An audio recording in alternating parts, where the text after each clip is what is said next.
का प्लास्टिकची पिशवी जर का आपण जाळली तर त्याचा जो धूर असतो त्याच्यामुळे श्वसनाचा त्रास होऊ शकतो. म्हणून आपण प्लास्टिकची पिशवी वापरायची नाही. प्लास्टिकची पिशवी वापरणं हा कायदेशीर गुन्हा तर आहेच, त्याचबरोबर सामाजिक गुन्हा सुद्धा आहे. आपल्याला दंडात्मक कारवाई होऊ शकते. समजलं का? हो दादा, अहो संडास लागली, पुढे अहो संडास लागली, संडास लागली.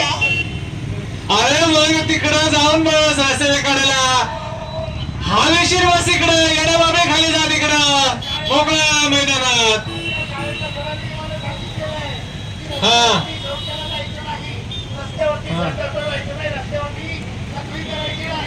का बरोबर ते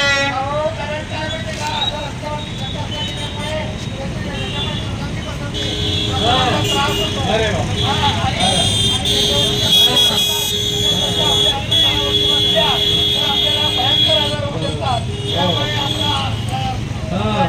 जाऊ शकतो. त्यामुळे रस्त्यावरती शौचालय जायचं नाही. शौचालयाला जायचं तर स्वच्छ शौचालय करून शौचालयातच जायचं. आणि समजा आपल्याला ते स्वच्छ करता येत नसेल तर नगरपालिका ग्रामपंचायतीला ते कळवायचं, मग ते स्वच्छ करून देतात. कळलं का? हो, त्याच्यामुळे एवढे लोक आजारी पडतात दिसताय मला वाटतं. म्हणून त्याच्यामुळे शौचालयातच शौचालयाला जायचं. कळलं? हो कळलं. आता आम्ही पण जाऊ, स्वच्छ ठेवा आणि त्यांना पण सांगू इथून पुढं.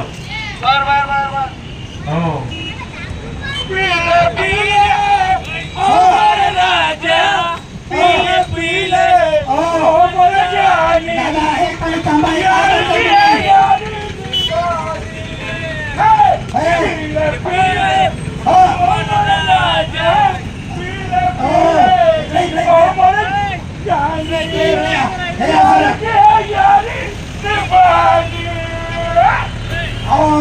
तुम्ही असे रस्त्यामध्ये थुकू नका, लक्षात घ्या.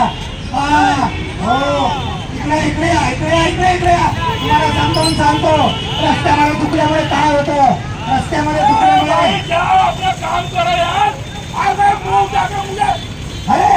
अरे रस्ते पे थुकने से ना बीमारी फैलती है. रस्त्यावरती थुकल्यामुळे